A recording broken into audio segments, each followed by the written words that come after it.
आज से हम लोग एक नया कोर्स स्टार्ट करने जा रहे हैं जिस कोर्स का नाम है एमएस एक्सेल।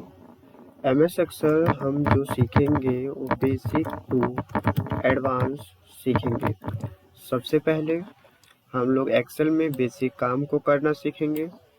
इसके बाद हम इसमें एडवांस वर्जन इसका सीखेंगे। तो सबसे पहले हम जानते हैं कि एक्सेल को कैसे ओपन करते हैं। तो एक्सेल को ओपन करने के लिए आपको स्टार्ट बटन पर क्लिक करना है और टाइप करना है एक्सेल। उसके बाद आपको एक्सेल का आइकन कुछ इस प्रकार से दिख जाएगा। आपको इस पर क्लिक करना है। जैसे ही हम इस पर क्लिक करते हैं एक्सेल का डैशबोर्ड कुछ इस प्रकार से ओपन होता है। एक्सेल को ओपन करने के लिए एक दूसरा भी तरीका है। इसके लिए आपको कीबोर्ड से प्रेस करना है विंडो की +R और आपके सामने एक रन कमांड का डायलॉग बॉक्स ओपन हो जाएगा।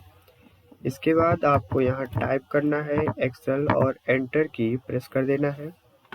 जैसे ही हम एंटर की प्रेस करते हैं तो हमारा एमएस एक्सेल ओपन हो जाता है। एमएस एक्सेल ओपन होने के बाद इसका यूज़र इंटरफेस कुछ इस प्रकार से दिखाई देता है। इस पर हमें ब्लैंक वर्कबुक पर क्लिक करना है। इसके बाद यदि आप एमएस एक्सेल 2007, 2010 या 2013 कोई भी वर्जन इस्तेमाल करते हैं तो सारी स्क्रीन आपको हमेशा इस प्रकार से दिखाई देती है, जिसमें सबसे ऊपर यहाँ जो आप देख रहे हैं लिखा हुआ है बुक 1, इसको हम बोलते हैं टाइटल बार। टाइटल बार के अंतर्गत हमारे फाइल का नाम और सॉफ्टवेयर का नाम शो होता है। लेफ्ट साइड में यहाँ पर इसको हम बोलते हैं quick access tool bar. Quick access tool bar की सहायता से हम किसी भी ऑप्शन को शॉर्टकट कमांड द्वारा इस्तेमाल कर सकते हैं। इसमें हमारी 3 बटन्स हुई होती है जिसको हम मिनिमाइज, मैक्सिमाइज और क्लोज के नाम से जानते हैं। इसके बाद यहाँ नीचे हमारे आते हैं कुछ मेन्यू आते हैं। मेन्यू कौन कौन से होते हैं तो home, insert, page layout, formula, data, review, view और हेल्प, ये हमारे होते हैं मेन्यू। मेन्यू के ठीक नीचे अगर आप देखेंगे तो इसको हम बोलते हैं रिबन।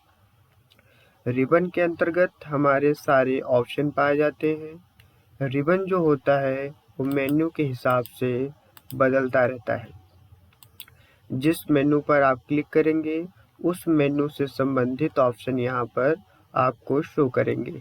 जैसे कि हम होम पर क्लिक करते हैं तो होम से संबंधित ऑप्शन आ जाएंगे। यदि हम इंसर्ट पर क्लिक करते हैं तो इंसर्ट से संबंधित ऑप्शन आ जाएंगे। पेज लेआउट पर क्लिक करेंगे तो पेज लेआउट से संबंधित आ जाएंगे। इसके ठीक नीचे हमारा यहाँ पर होता है नेम बॉक्स। अब इसको नेम बॉक्स क्यों बोला जाता है इसको हम आगे देखेंगे। इसके बगल में यहाँ पर होता है फार्मूला बार। यहाँ पर नेम बॉक्स और यहाँ पर फार्मूला बार।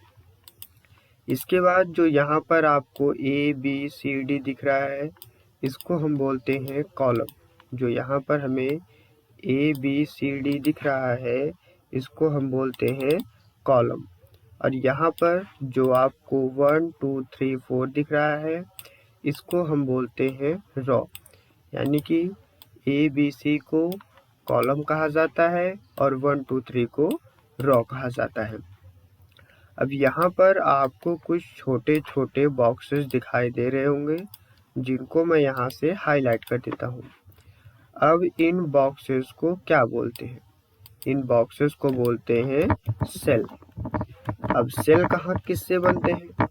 तो कॉलम और रो से मिलकर हमारा बनता है सेल। यानी कि हर सेल का एक नाम हुआ। जैसे हमने यहाँ पर क्लिक किया तो ये कौन सा कॉलम है? कॉलम C है। और रो कौन सा है? 2। तो इस कॉलम का नाम हो गया C2। इसके बाद इसी कॉलम का नाम हमें यहाँ नेम बॉक्स में शो होता है। यानी कि एक तरीके से हम बोल सकते हैं कि सेल का नाम नेम बॉक्स में दिखाई देता है। जैसे हम यहाँ पर क्लिक करते हैं तो इसका नाम यहाँ पर दिखा दिया F2। F हमारा हो गया कॉलम और 2 हो गया रॉ। इसके नीचे हमारा होता है सीट बार। सीट बार में सीट्स होती हैं। अभी यहाँ बाय डिफ़ॉल्ट एक सीट है। प्लस के आइकन पर क्लिक करके हम और सीट्स को यहाँ पर बढ़ा सकते हैं। इसके नीचे हमारा होता है यहाँ पर स्टेटस बार। यहाँ पर दिया गया है हमारा स्क्रॉल बार, जिसकी सहायता से हम पेज को ऊपर और नीचे कर सकते हैं। अब प्रश्न ये आता है कि लास्ट कॉलम का नाम क्या है। फर्स्ट कॉलम का नाम तो हो गया ए। अब लास्ट कॉलम का नाम क्या है। तो लास्ट कॉलम नेम पता करने के लिए आपको कीबोर्ड से प्रेस करना पड़ेगा control plus right arrow. Control plus right arrow जैसे ही हम प्रेस करते हैं हमें लास्ट कॉलम नेम मिल जाता है। जैसा कि आप यहाँ पर देख सकते हैं हमारे लास्ट कॉलम का नाम है XFD। अगर आपको फिर से पहले कॉलम पर जाना है तो आपको कंट्रोल के साथ लेफ्ट की प्रेस करना रहेगा।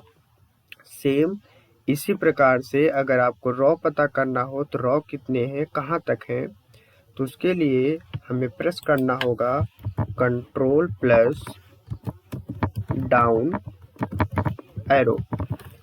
जैसे कि हम यहाँ पर प्रेस करके देख लेते हैं तो जैसे ही हम प्रेस करते हैं तो हमें मिल जाता है 10,48,576 रॉ होते हैं। फिर से अगर आपको पहले कॉलम पर जाना हो या रॉ पर जाना हो तो कंट्रोल प्लस अप एरो की। यदि आपको देखना हो कि टोटल रॉ और टोटल कॉलम कितने होते हैं तो उसके लिए आपको A और 1 के बीच में यहाँ पर ब्लैंक एरिया दिख रहा होगा नेम बॉक्स के नीचे, और A और 1 के साइड में और ऊपर यहाँ पर एक एरिया दिख रहा होगा। जैसे जब आप इस पर क्लिक करते हैं तो यहाँ नेम बॉक्स में आपको रॉ और कॉलम यहाँ पर दिख जाएंगे। तो हमारे रॉ कितने हैं 10,48,576 और कॉलम कितने हैं 16,384। यदि आपसे पूछा जाए कि टोटल सेल कितने होते हैं तो इसके लिए एक फॉर्मूला होता है कॉलम मल्टीप्लाई रॉ। तो हम इसको करके भी देख लेते हैं। तो हमारे कॉलम होते हैं 16,384। तो इसको हम लिख लेते हैं 16,384 मल्टीप्लाई रॉ होते हैं 10,48,576। तो हमारे कुल सेल की संख्या होती है 17, 17, 98, 69, 184। तो आज की क्लास में हमने देखा कि एक्सेल के इंट्रोडक्शन के बारे में। अगली क्लास में हम जानेंगे कि फाइल मेनू का इस्तेमाल कैसे किया जाता है।